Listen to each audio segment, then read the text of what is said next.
Hey everyone, this is Crypto Gordon Freeman, and today I'm going to be doing a video that is one of many in a series to just help you to learn some things on how to read charts when you're doing your day trading. This is specifically for day trading crypto, but you can apply this to other things as well. And this is actually a little bit of an advanced concept, I believe. I don't think that you're going to see much about this from anybody else. You're going to have a wealth of people that can show you how to do Fibonacci and set that up properly and what you're looking for, drawing triangles to show you different patterns and when they expect maybe a daily, weekly, monthly breakout or certain patterns of that. So in this deals a little bit with momentum trading, but it also is just helping you to have an eye for patterns that tend to repeat themselves. And once you know some of those things, you compare that information to a myriad of other things, and you're going to have a lot more information about whether things are going to bounce. And if so, is it going to go up? Is it going to go down? Are you going to get stuck in some kind of trap? So that's what this video is about today, learning to look at some patterns in your charts, specifically with the candles and the direction of momentum. Not the candle itself, but the momentum of the entire up and down movement. So we're going to look at some cool stuff. Thank you for joining.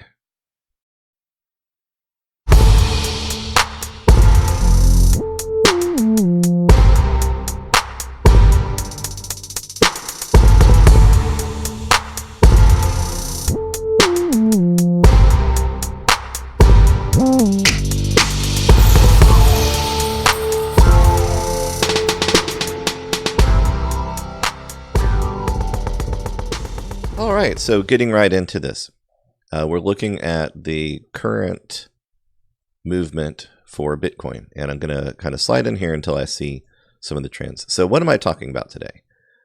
Very good question. Okay, I'm going to sit right here first of all to show you just generally as an overview, patterns tend to repeat themselves. When you're first getting into crypto, you may not know exactly what kind of things to look for, and you see CCI, MTM, OBV, WR, DMI. I mean, it'd be like, okay, what's up with that? And each of those are worth going into. I personally set this up to where I want to see the volume. And volume is how much buy and how much sell. It's the cumulative of what's happening over here. And it's constantly updating to give you accurate information. MACD is a moving average, convergence, divergence. And I do like the one in Binance client. I'm not actually trading there on this, but I use it for the visuals. I find it a little bit more helpful than the trading view version. You can see that obviously the pink, and we're just going to call this green and red because, pink and green, whatever. Red and green. But in the red, down, green, up. But the convergence, divergence, you're looking at two different time frames being tracked and averaged together. And when they both have a consensus, they agree that it's kind of hit this low crossover point, then that's usually when you'll see a bounce. It's not accurate, and it's not the lowest point, and it's not always a guarantee that it tracks when you expect to see it. So then Bollinger Bands, John Bollinger, I believe, brilliant way of giving you a very simple visualization of something very complex in concept. And you can guess that, when you breach the bottom of the Bollinger Bands, you tend to be ready for a bump. I personally, yes, I could get away with one or the other. It's true. But I also find that this helps to group pieces of patterns together for me visually. And that's kind of what we're talking about today, the visualization of things. So actually, I use the stochastics RSI. It's, the stochastic RSI is a combination of RSI and stochastics. But stochastic, I've heard different people say things. But you can see that you have kind of an up and down oscillation. Get out of the way, calculator. Okay.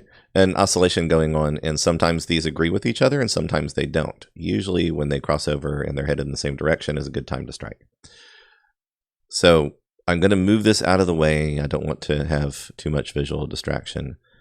So these are our candles. And you have doji candles and you have different patterns. They tell you what's going on with stuff. A little bit zoomed in here because I want you to really see this. So the direction of the wick tells you some information, whether it's hollow or filled in. You can have them set up a lot of different ways. But they're basically giving you information of what's going to happen next. And over time, you can see we're on a 1 minute candle. So every minute I'm getting an update. And that's the reason I want you to see patterns tend to have a specific kind of movement to them. And okay, here's a really good example when we went from, I mean, it actually seems like more than it is, but it's less than 100 jump. But it was a big jump in a short period of time.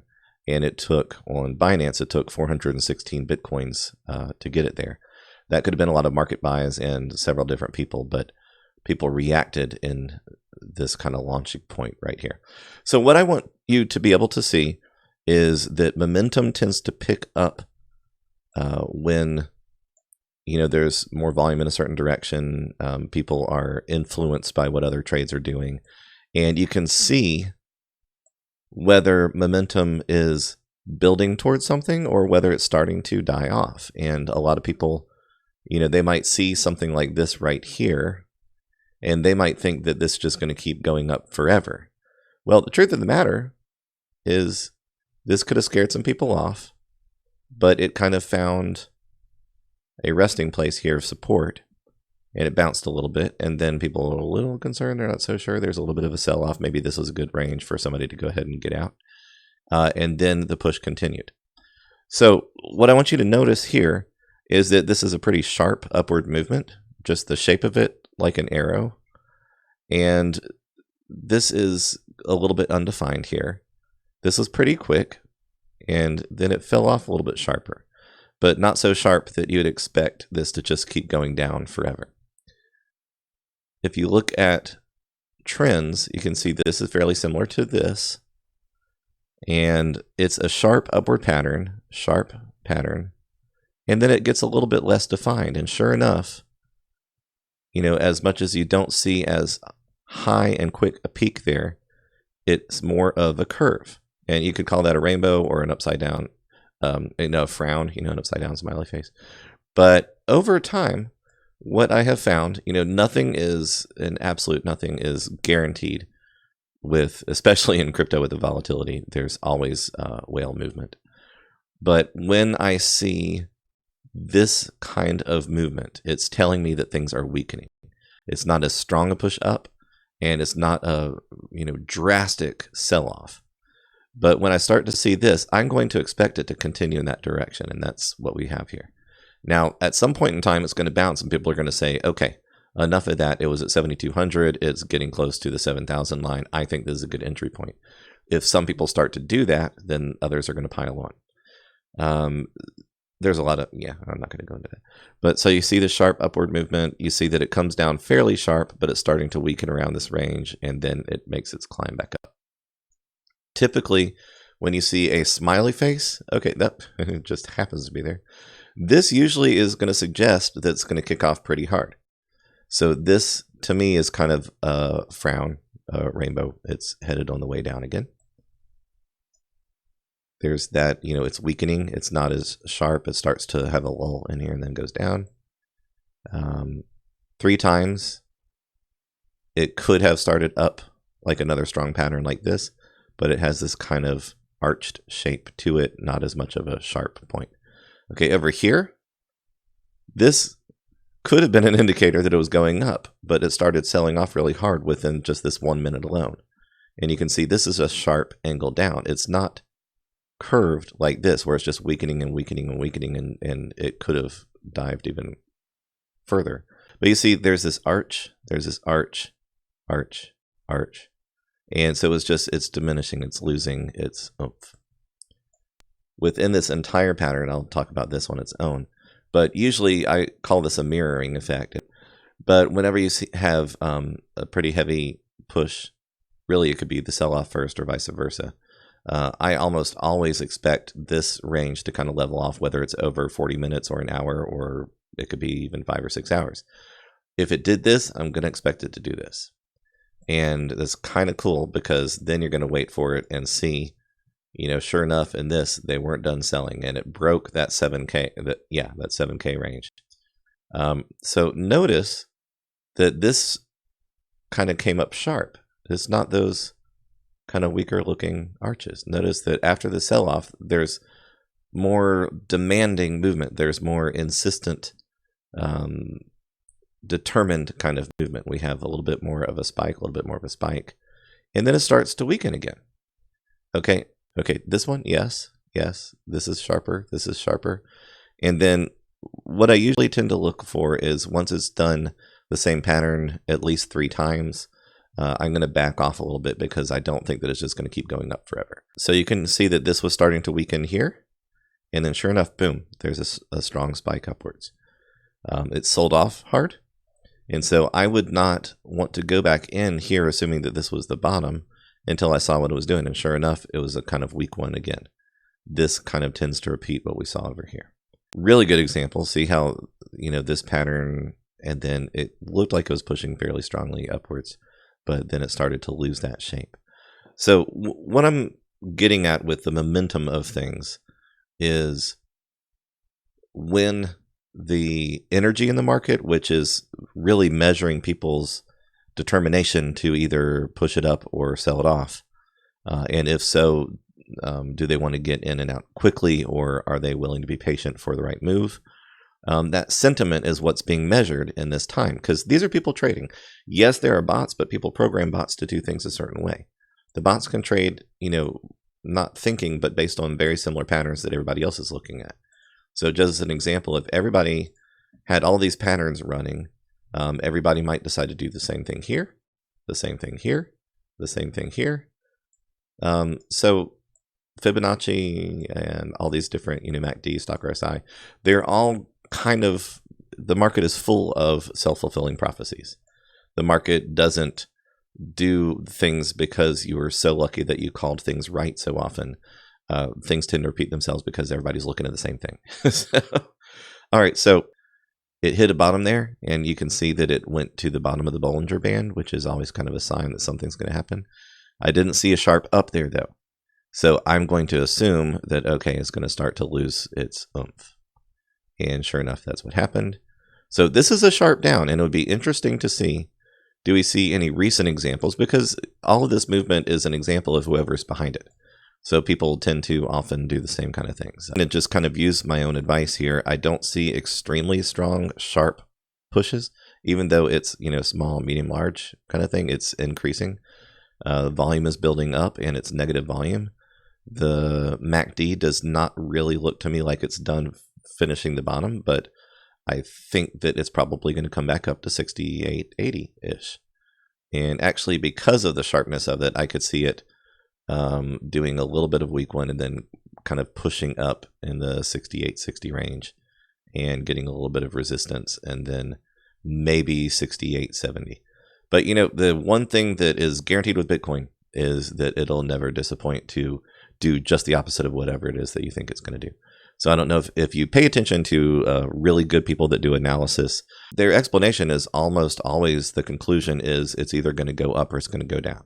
What I want to show you instead is to watch for the shorter term patterns so that you don't think that when it's going in a certain direction, it's going to keep going up there forever. And that when you see it starting to go, let's get over here. When you start to see it staying in this range, that it's going to just safely stay in this range forever. Bitcoin does not stay steady for, more than a few days, almost ever. It looks like it could start to go down again.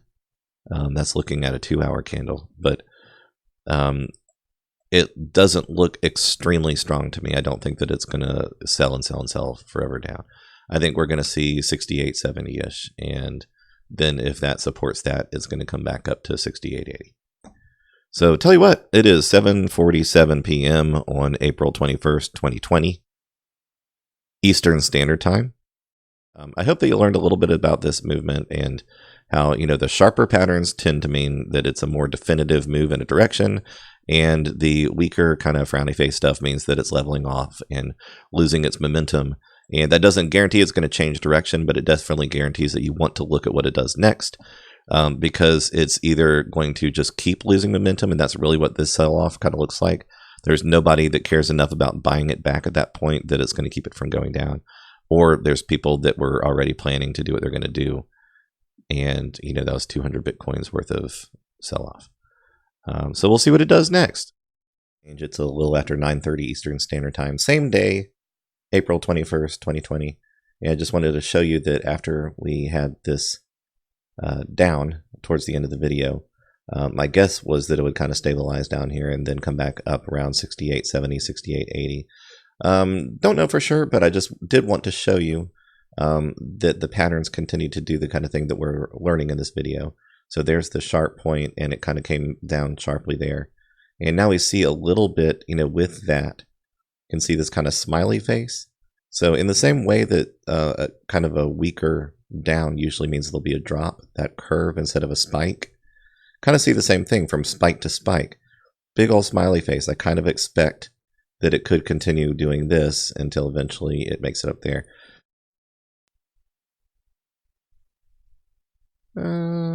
Yeah, another 2.5 hours. I could see it being back up at 68.80, but oftentimes, in fact, more times than not, Bitcoin says, haha, you think you can guess. You can't guess. All right, so just a little bit of an update there. Keep your eyes on it. It'll be interesting to see whether those patterns do something that is telling to us. It kind of looks like it might. Big, medium, small, boom. We'll see. So just wanted to show you a little bit more. I'm going to assume that that's probably going to do what we were talking about. But, it's less important about whether we actually got, this one little thing right, as it is for you to understand the reason that I look for these patterns. 1, 2, 3, 1, 2, 3, sharp up, sharp down, and then it isn't as sharp and it went down. Sharp up, and then we have this curve in the positive direction. And so here we go. You can see what I'm talking about. It's been confirmed here. Started to weaken a little bit there, but it did not do one of these. So it made a little bit of a sharp climb there, a little bit there, a little bit stronger, a little bit stronger. So let's just see, does it come up to the 70 or the 80? Kind of looks like it's going to do that thing. All right, so here we go again. It's now 10:40, April 21st, 2020. And you can see that we had the peak right there at, well, we had the curve right there around 68.70. And then it peaked right at 68.75. And now it's going to go for its second up. So just exciting. And it just, it goes to show that there are patterns there for a reason. And they tend to do things sometimes that are predictable, even with Bitcoin. Gotta love that 68.80. So might even keep going up from here. I think it probably will. But this was just too much fun. All right. I hope you enjoyed this. I hope you learned something. And for now, Gordon Freeman out.